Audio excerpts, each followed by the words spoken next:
everyone. So I'm back here again, and thank you so much for being here again to listen. And if you realize I actually wasn't here the last week, it was because my daughter was having influenza A, and it was also a tough time with my son. He just went to the hospital and get his eyes checked, and there are some treatments that we need to do at home with him. There are new treatments, so we are trying to get him to do these treatments. So it wasn't a very easy time last week, but most of all is that I think through my time last week with my daughter being sick, and we just need to slow down. Other than that, we also had celebrations like birthday celebration. It kind of clashes. So the birthday celebration clashes with my daughter being sick. So there was a lot going on, and just like slowing down and just being there last week actually made me realize something, which I'm also going to share about today. And if you join my earlier lives, like Courage to Step Into More, the top 3 invisible wounds, the lie the world is telling mom about doing it all, this is the next life that you want to listen to. Because what I've realized is many of us don't actually fear being visible, but we fear of being misunderstood, we fear of being judged, we fear of being forgotten even. So this conversation is really about from hiding to being seen in motherhood, in marriage, and in our own hearts. And when I first started this live series, I actually had this introduction to why I choose to come in live, how I used to post only for my safe account, but right now I am coming in and I am putting myself out there because I realized that this is something that will be helpful for moms and women. Alright, and before I continue, I just really want to say thank you to Lydia, who is my current business coach, and the social media school founder, which I'm currently enrolled in. And being in that doesn't only give me the skills, right, to put myself out there, to put this my passion out there, and how it can reach more people through what I do, and how this passion of mine will be able to help moms and women, not only giving me the skills to do that, but actually she encourages me with this phrase that stays in me. She says, let the unseen be seen and let the unheard be heard. And this is exactly what this life is about.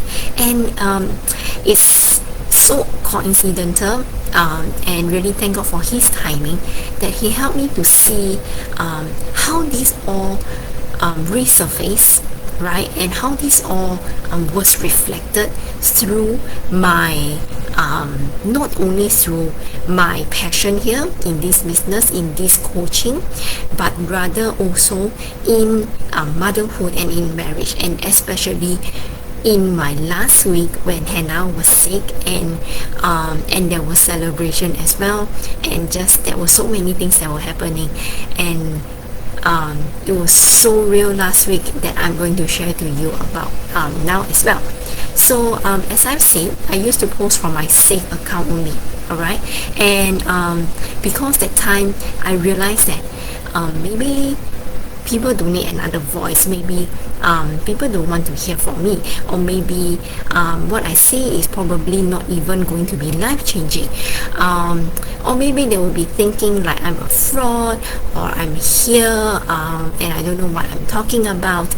And there were so many things that was going on in my head, but the truth is it wasn't the thing that I want to share. It wasn't so much of people watching. It's just I just had that mentality of I didn't feel safe to be seen.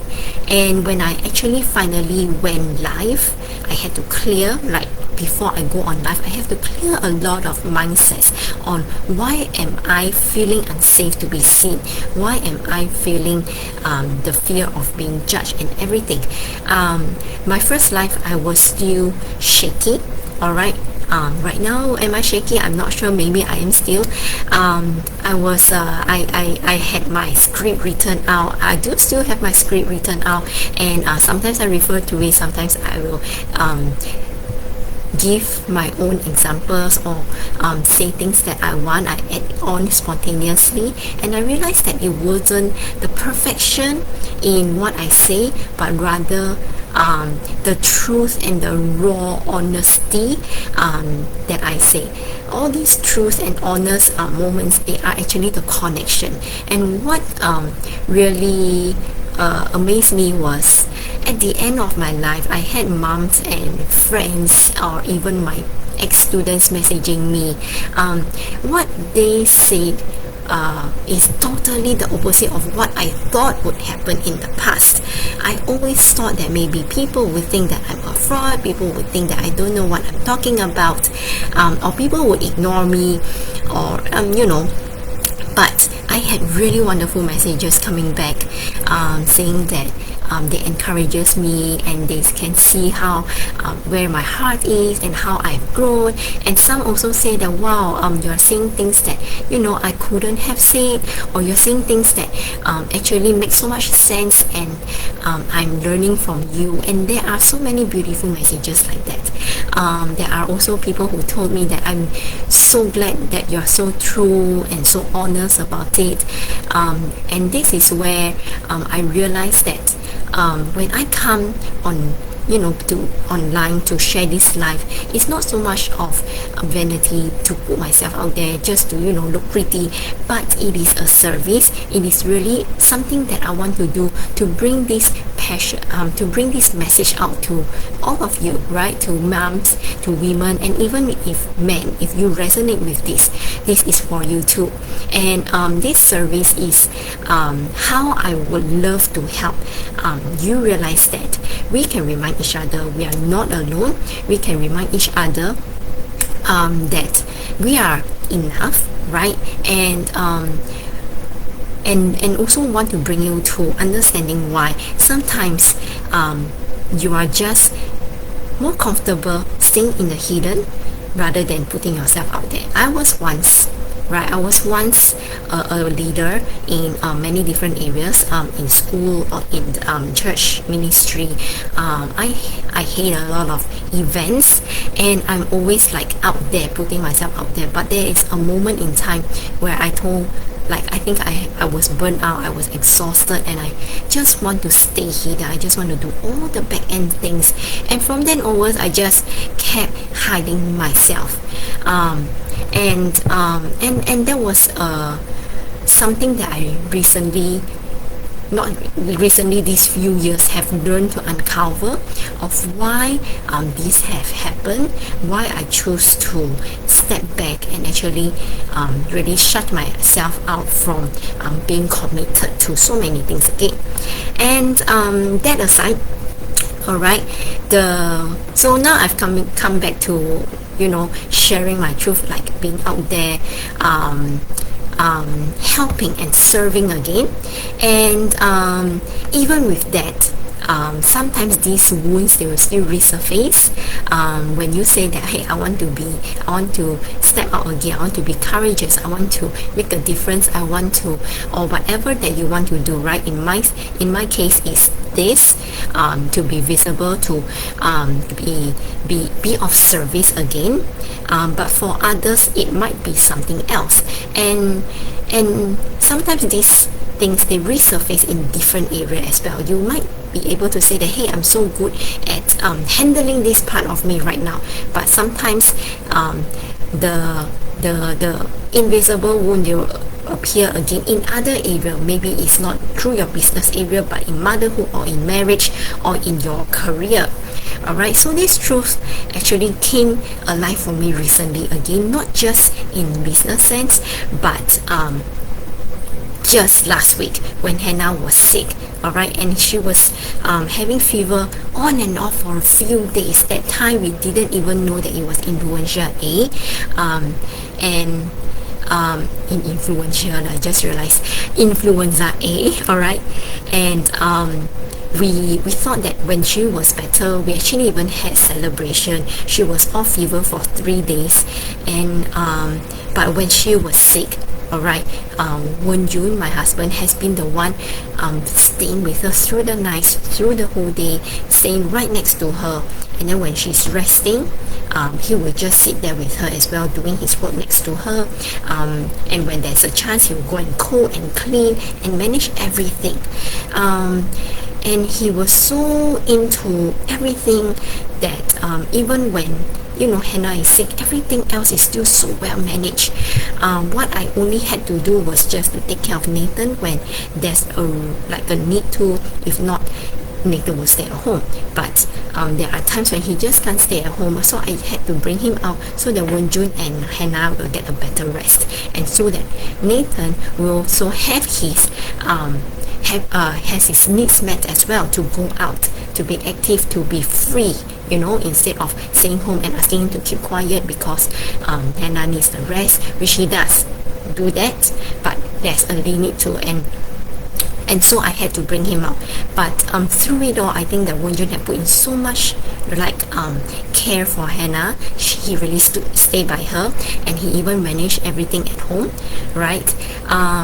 He took the leave from work to stay with her, or he asked for work at home days to stay with her while working. So everything was so well managed. I can still go back to work without worrying. He will bring her to the doctor. He will give her the medicine, and she was getting better. Of course, it came back, right, because it was influenza A, and that's when it hits again there. You thought it's all over, but it's coming back again. And I don't feel so much of it because I wasn't the one who was always taking care of Hannah, although I am a mom and I do feel worried, but I was so full of trust because Wen Jun was there to take care of her.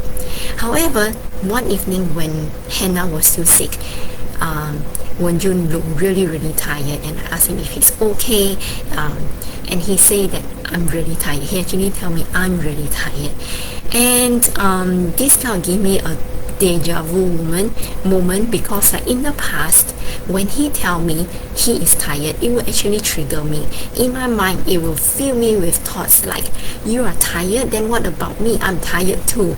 And that was the wounded part of me speaking, and that part used to be the unseen and over responsible part of me. But this time, when he said that I'm tired, I heard it in a different tone, like not him saying in a different tone, but for me it feels like it's different for me, and I didn't react, right? In the past I didn't react as well, but it will have that silent thoughts in me and whispers, and I would be complaining in my head, but this time I heard it in a different way, alright, and I felt grateful because now I understand that honesty is actually partnership. In the past, we actually kept things to ourselves in the name of being considerate of each other. He would probably stay quiet when he is tired, or I'll probably stay quiet when I am exhausted, because we don't want this to sound like we are complaining. We don't want this to sound like the other one is not helping. Alright, so there was a time when both of us want to keep quiet, doing everything in silence in the name of helping or keeping peace. But that silence really didn't create peace, and it created distance, and it really did affect our relationship without us knowing. But now, when what we treasure always is that we want to be seen and heard, not in a way that we want to complain about it, but because we want to say out the truth, and then we want to work in partnership together to get things done at home, or to manage our children and things like that. So now we will say the messy truth, like I'm tired, it is very hard for me, or I don't know how to do this, I would really love a break, I had a long day. And these words doesn't divide us anymore. In the past, when these words are being said, we would think that the other part is complaining about us, right? And but right now, these are the words that connect us, not because we are putting blame on each other, but because they are real. Alright, and this is parenthood. So when Wenjun said, I'm tired, I saw it differently this time, and I told him I will take leave tomorrow so you can rest and also catch up on your work, right? Because for him, he had to still work and still take care of the house and Hannah. It's also a lot of mental load on him. So relieving him of taking care of Hannah, right? Giving him that space to have that rest and catch up on his work is gonna do him good. So when I tell him to take the leave, I tell him to take a rest, it's not because of him being incapable of doing anything, but because we both know that we need this rest, right? And he needs this rest, and rest is not weakness, rather is actually a preparation of whatever that may come, right? It can be anything, like maybe Nathan got a bug and Nathan falls sick, and then we will need to have Wenjun and myself to take care of both kids now, right? So resting is really not weakness, but rather how we can stay ready for whatever that is to come. It also reminded me of how far Wenjun and I have come, and this is one of the things that I would actually put on my IG story soon as well to share more. But when we first got married, people used to comment on how Wenjun do so much, and he is really amazing, right? He don't mind helping out at home, he cooks and he cleans, but as much as I appreciate him putting in this effort, I also hear a different tone in my friends or my family's word when they say that. Maybe they don't mean it. Maybe it was me overthinking it. But back then, maybe it was invisible wound in me, right, that I hear it in this way. But in the past, when someone said that, hey, your husband is so good, he does all the things, you're able to rest, and then there are people who also say, hey, why aren't you the one who is doing it, or is it because you don't know how to cook? Which I don't really know how to cook. All right, and it was a big joke last time. And I still don't really know how to cook, and is it because I don't know how to clean? Is it because I'm irresponsible? Of course, they don't mean it that way. Is it you have too much on your plate? And then there are also people who say that who will go to Wenjun and say that, oh, wow, you do so much for your house. I think you put in so much effort, and I think you are very tired. Or sometimes they have the pity in their tone, and then it feels like he is doing the job for me. And back then, when I hear all this, it really hurt. Like I will feel like I wasn't doing enough. Like I feel like being a wife, a mom. But now I see that partnership isn't about doing everything perfectly or everything equally, but rather is seeing each other and showing up for what that season require. So in that season back then, when we first got married, and then a year after, of course the first year it was great, right, honeymoon year, and he did a lot, but we also only have this small little house, and we didn't really need to put in much commitment to everything. All right, but as soon as we have our baby, our first child, Hannah, I use a lot of my time on her, focusing on her, and Wenjun have to step out so much more to do so many other things, and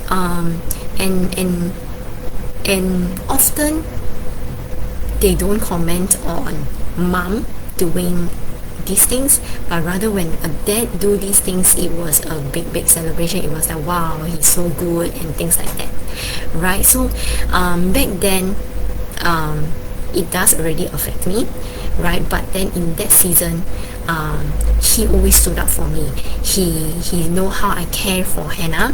He knows what I'm doing, even though others doesn't see it the same way. He will always say that, oh, I am just helping in the house, and this is really not just me doing the work for Rachel or whichever. She is looking after Hannah, and that is a big part of her, and this is the least I can do.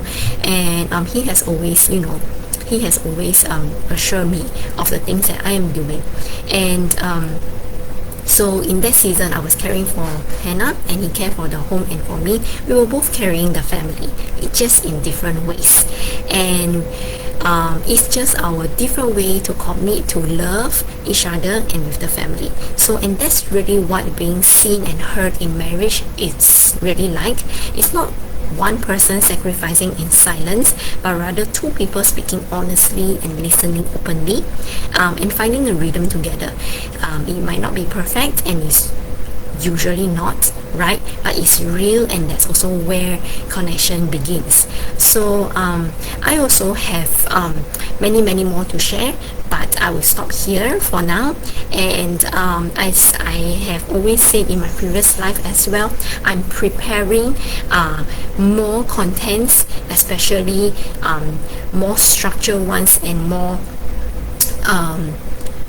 teaching and educating wise ones, to help you to step away. If you are like me, is to help you to step away from this invisible wound and into how you can heal from this, and also into how you can bring yourself now in where you are, in where you're in this season, right?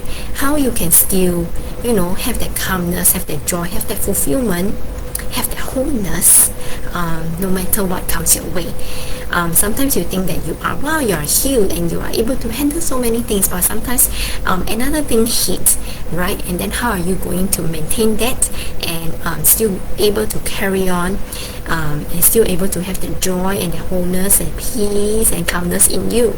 So yeah, I'm gonna record the paid version tomorrow, and all these paid versions, they will be in another playlist together with all these free ones as well.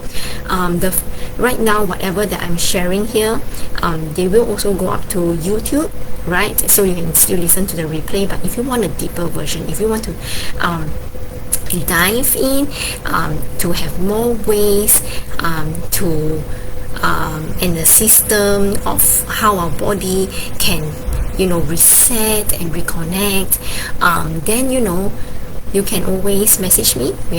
We can have discovery calls, and we can see if this is really suitable for you, and then we can talk about whether you want to join in the paid playlist, or you would like some coaching, and then we can talk about it. Alright, so that's all for today. Bye.